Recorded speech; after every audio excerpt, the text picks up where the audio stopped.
Hi, I'm Donna Ray. And I'm Al Wadley. Welcome to our podcast, Feldenkrais for Life.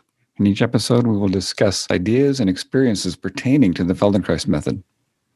You're going to learn skills that will move pain to comfort, anxiety to ease, and we'll explore learning and how to spark creativity. To learn more about Donna, visit her site at donnaray.com. To find Al Wadley, go to achievingexcellence.com.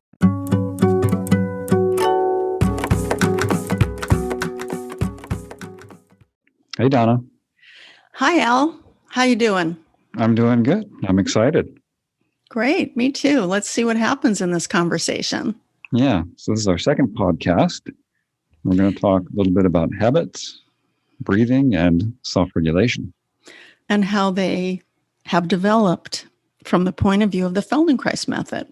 That's right. So a lot of what we do with Feldenkrais method is we work a lot with habits. And so you should probably talk about what are habits and how do they form? How are they useful? When do they stop working so well? And in general, I guess you'd say a habit is something we do over and over again. We don't necessarily have to think about it. And you know what? While you're listening, notice your breathing and see if you can detect a habit with your breathing.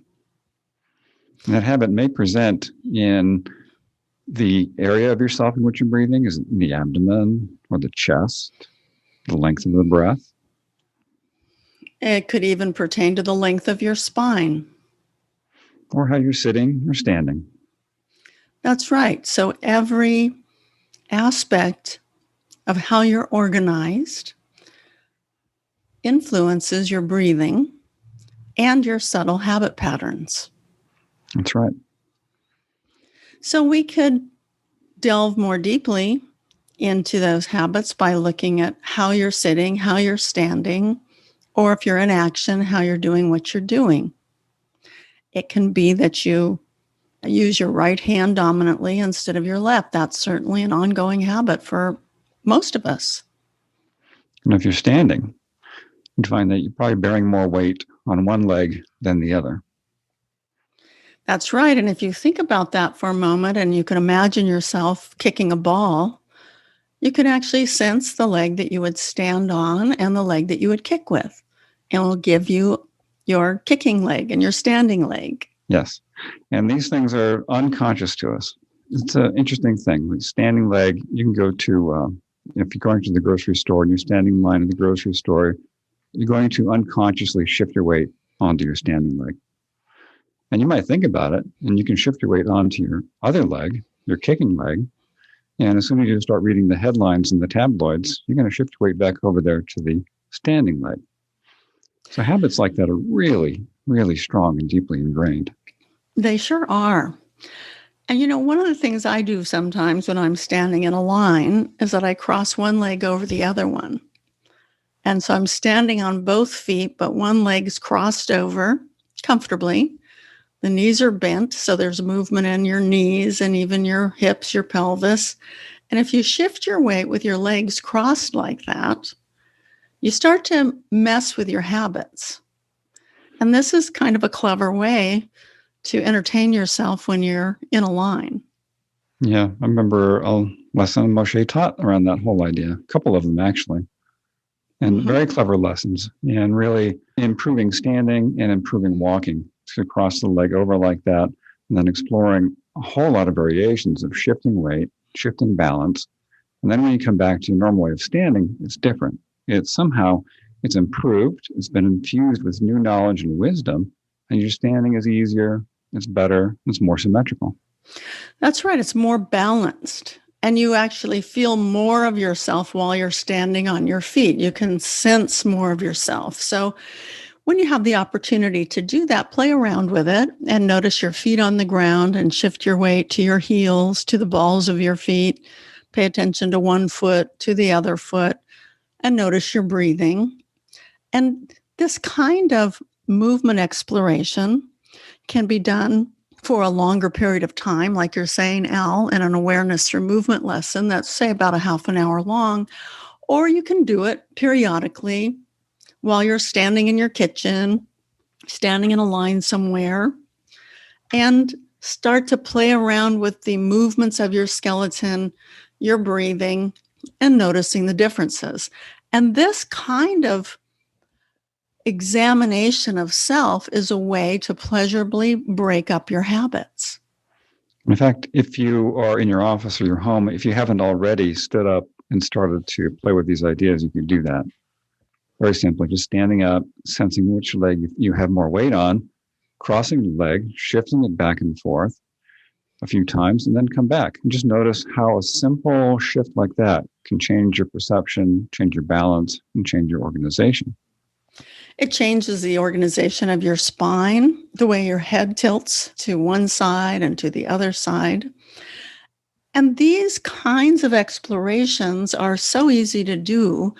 You can even bypass grappling with the question of, when am I going to be able to practice the Feldenkrais method? Do I have time in my day, in my week? Do I have to try to form a new habit of self-practice?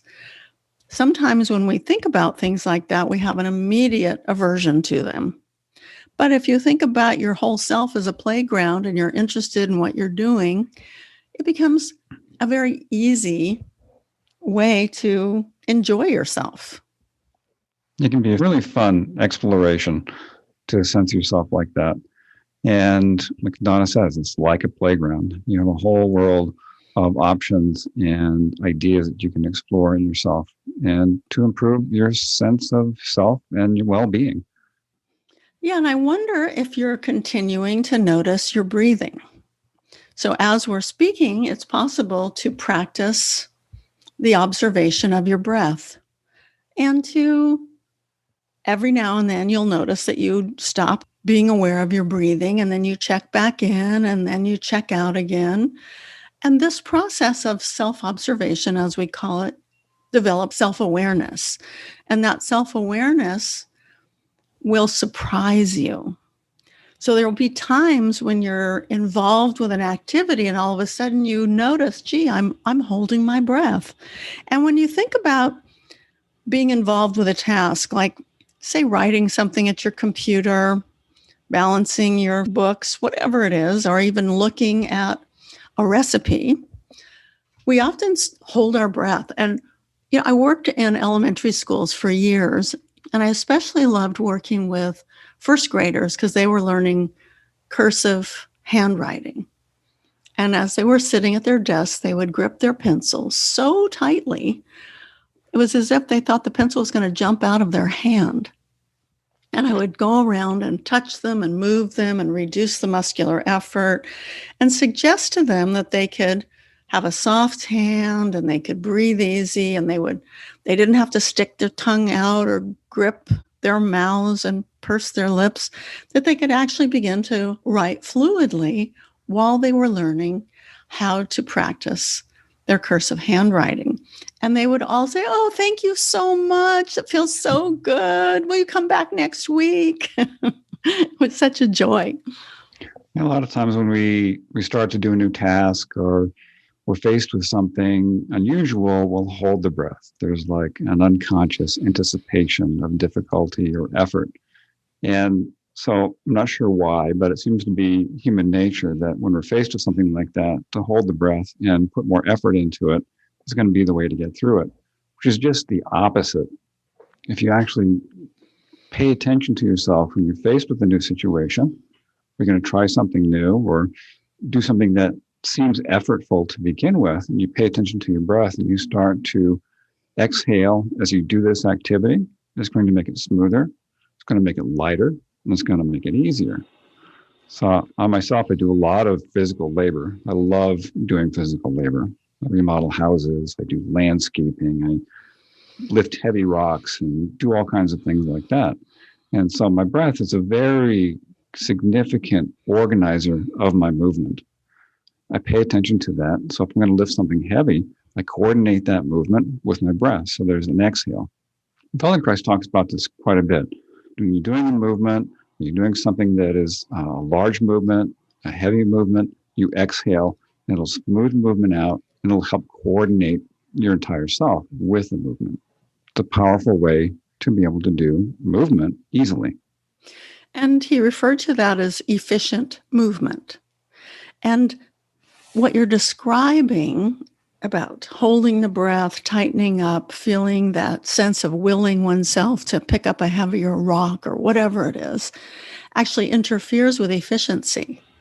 On the contrary, if you notice your breathing, reduce the muscular effort, sense your skeleton, bend your knees, let your pelvis be free and movable, and then you lift a heavy weight, you're going to find the efficient way. So with that development of self-awareness, everything becomes easier, and you're so much less likely to hurt yourself or to re-injure yourself if you've had previous difficulties. And the thing is to slow down as well. You're faced with a new situation or something that's challenging, slow down, pay attention to your breath. And I like to think through the movement that I'm going to be doing. So if I'm doing something that's going to be lifting something heavy, or if I'm going to be digging something or moving something, that I'll pause, I'll sense my breath, and I'll imagine the movement. I'll think it through. So I prime my consciousness, I prime my brain and my nervous system for doing this action. And then I step into it with the breath, and it becomes much easier. And that practice is something that many athletes do. When my son was a teenager, he was skateboarding and taking what looked to me like very high risks, very big ramps. We have in Encinitas, California, one of the most well-designed skateboard parks. And I watched him stand at the top of one of these big ramps, and he stood there and he had his hand on the board and he was kind of twirling it. And I wondered what he was doing. And then eventually he took the ride, and as a mom, every time I saw him do something like that, I kind of held my breath, I have to admit. So later I said, "What are you doing?" And he said, I'm imagining doing it well. And I don't drop in until I see myself completing the ride, basically, fully, comfortably, and successfully. So I wait. And I thought, well, he must be the son of two Feldenkrais trainers. Indeed. You must have been a proud mom when you heard that. And a proud Feldenkrais practitioner. That's funny. Absolutely. And he's done not only skateboarding, snowboarding, and surfing big waves, and mountain biking. He's quite an athlete, and he really works with himself. And I would say that he's very cautious as he takes these risks. Yeah. And that's heartwarming and reassuring. Feldenkrais used the imagination a lot in his lessons. So he might have us do a lesson, work on one side, and then imagine doing it on the other side. And with the imagination, can learn very quickly and very easily what the first side had already done. Okay, so let's have an example of that. Let's say you're sitting and you're simply going to turn to the left. And if you're going to turn to the left, probably you move your head, your eyes, and your left shoulder will move back a little bit. And that's a typical way of turning to the left. Now, sometimes people only turn their head, so you may not even include your left shoulder moving back. But when your left shoulder moves back, your right shoulder moves forward. And you look to the left. Now, there's a possibility of leaving your head in the middle and then just moving your right shoulder forward and back to the middle. And you're indirectly moving your left shoulder back, but your head's in the middle. And if you notice what's happening down below your shoulders, you'll probably find that your chest and your ribs are moving a little bit, and maybe even your pelvis. And then you can go back to looking to the left and sense how much you include yourself. So the movement of your shoulders turning together, your head looking to the left, your eyes moving to the left, everything becomes more coordinated. So that's an example of what you're alluding to. Yes, yeah. And so if you followed along with what Donna did, you probably found that turning to the left got easier. And if we were to take this a step further And you were to imagine those same movements turning to the right. So turning the head and the eyes to the right, just in your imagination. So maybe close the eyes and then imagine turning your head and your eyes to the right. Do that in your imagination a few times. And then turn your head and your shoulders to the right a few times, just imagining it. While you're imagining doing this with Al, you may find that you do the movements because it actually takes some complexity in your brain and your nervous system to inhibit the movement and imagine it at the same time. So you're requiring your brain to work in a very sophisticated way. And then leave your head forward and just turn the shoulders to the right in your imagination a few times. And then in your imagination, just turn everything to the right. Imagine you can turn really far around you very easily, very lightly. Your spine lengthens as you do that.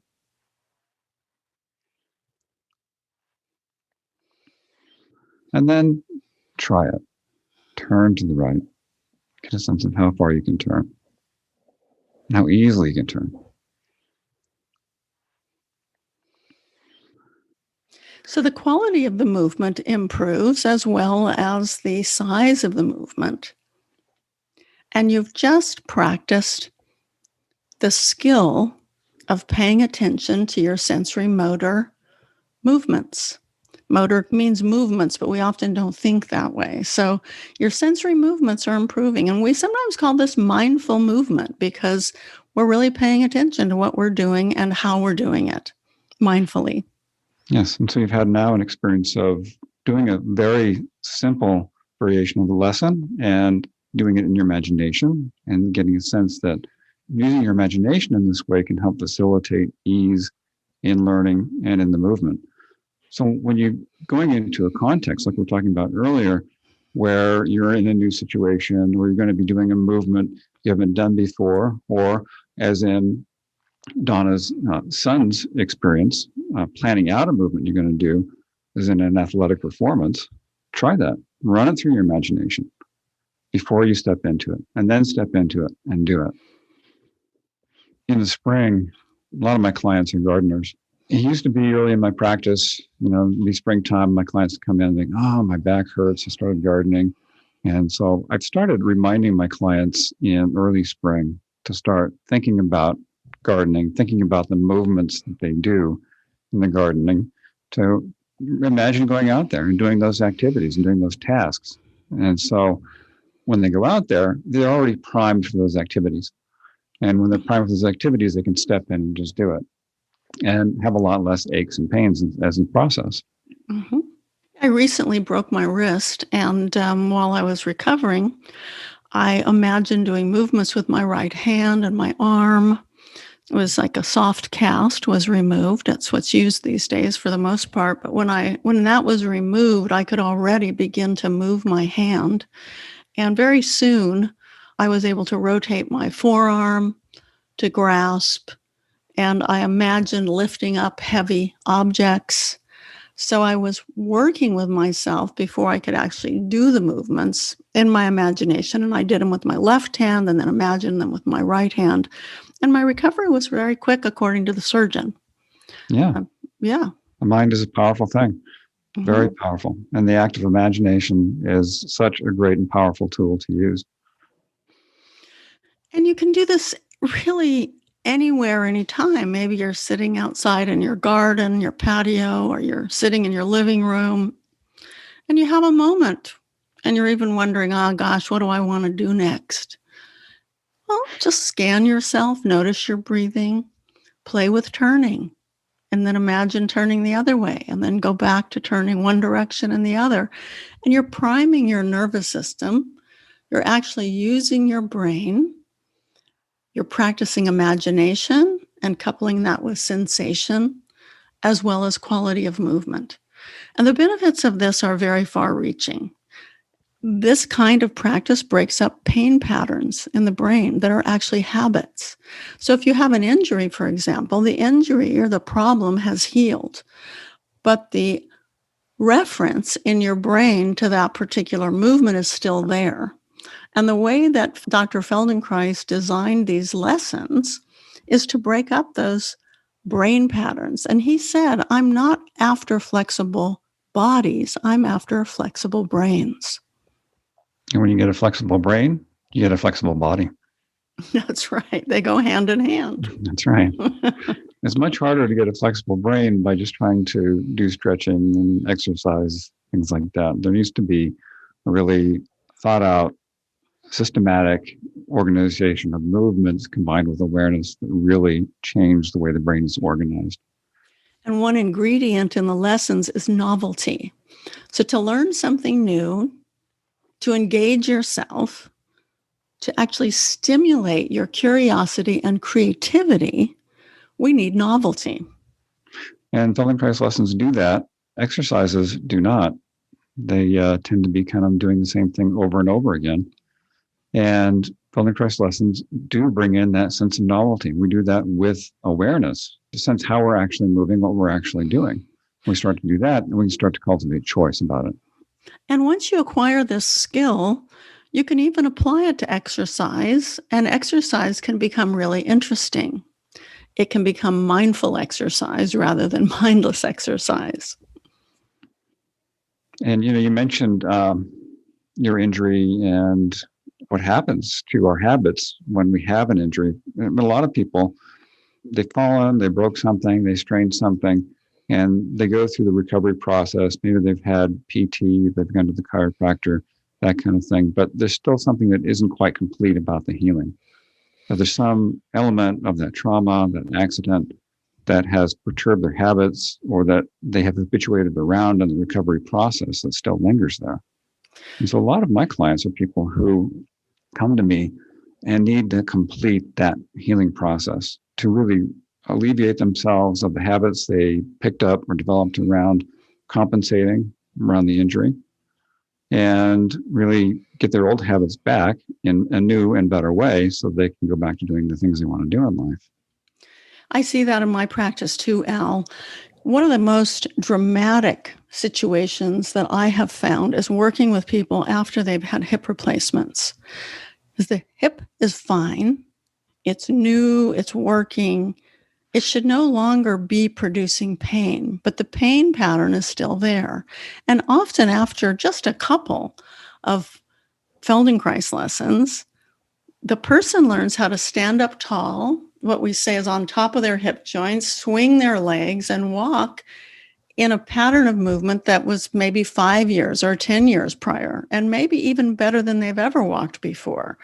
But if they don't have the movement lessons, they tend to recreate the pain because they walk in a limp, even though the new hip is in place. But their brain hasn't caught on yet. They haven't realized that they can now utilize that new hip and rely on it. Very dramatic changes. Yep. So they've got a new hip, but they still have the same painful pattern of walking. That's right. And their association with themselves and walking has been uncomfortable for a long time if they've had a hip replacement. Yeah. So there's not only the habit and movement, there's a habit sensing or generating pain in the brain. Yes. The pain centers in the brain are so used to being activated around this area, around this movement, that habit continues. Just because you have a hip doesn't mean that changes. Sometimes it does. Sometimes it doesn't. Right. So now reflecting on our conversation, listeners, you can see that the Feldenkrais method, the skill building that goes on, applies to high-level athletics. It has to do with recovery. It has to do with training your brain, training your mind so that you imagine movement and change your self-image. So it's very far-reaching and it's pleasurable. It's fun to do, and you can do it when you're standing in line. You can do it when you're in the kitchen. It's like there's a way to transfer this playground into activities throughout your day, including noticing your breathing. And maybe you're even doing that right now. You can notice your breathing. You can even just vary it. You can breathe in and out quickly, for example. It can be fun. You breathe in and out quickly and sense your chest lifting and dropping. Do that, for 5 seconds, 10 seconds. You can breathe in and you can protrude or push out your belly. So you begin to generate variations. And that's a way to break up your habits of your breathing. And it wakes you up. Sometimes we need a little extra oxygen. Sometimes we need to do some movement to really enjoy the moment. So we want to know how to wake ourselves up and how to wind down when we want to take a nap or go to sleep at night. And that's the skill of self-regulation. And it's woven into every Feldenkrais experience. And these ideas in the beginning seem pretty subtle, but over time you go, yeah, I get what you're saying now, Al, Donna, I get it. I've been practicing. I've been playing around with this stuff. It makes so much sense. Yeah. And I would really encourage people to check out both of our websites because we offer a lot of audio, things that you can download, listen to, do, and start your exploration in the Feldenkrais method. I was going to say even some brief articles. So you can look at donnaray.com and you'll find an article about breathing. You'll find one about sciatica, about pain and overcoming pain and difficulties, about working with children that have learning problems. I have a lot of brief articles that are really, easy, and they make all of what we're talking about much more comprehensible. Yeah. I've got a lot of audio products, books on my store, achievingexcellence.com. You can download. A lot of them are inexpensive and some are very complex and comprehensive. And so there's a wide variety of interests that are addressed in the programs that I sell on achievingexcellence.com. So I really encourage you to check it out. Try out some of these things and begin to make your exploration in the Feldenkrais method. You're going to learn things about yourself and your movement and your sensing and who you are in ways that you can't otherwise do. And that's why we call our podcast Feldenkrais for Life. That's right. Feldenkrais for Life. Thank you for listening. Bye now. Bye.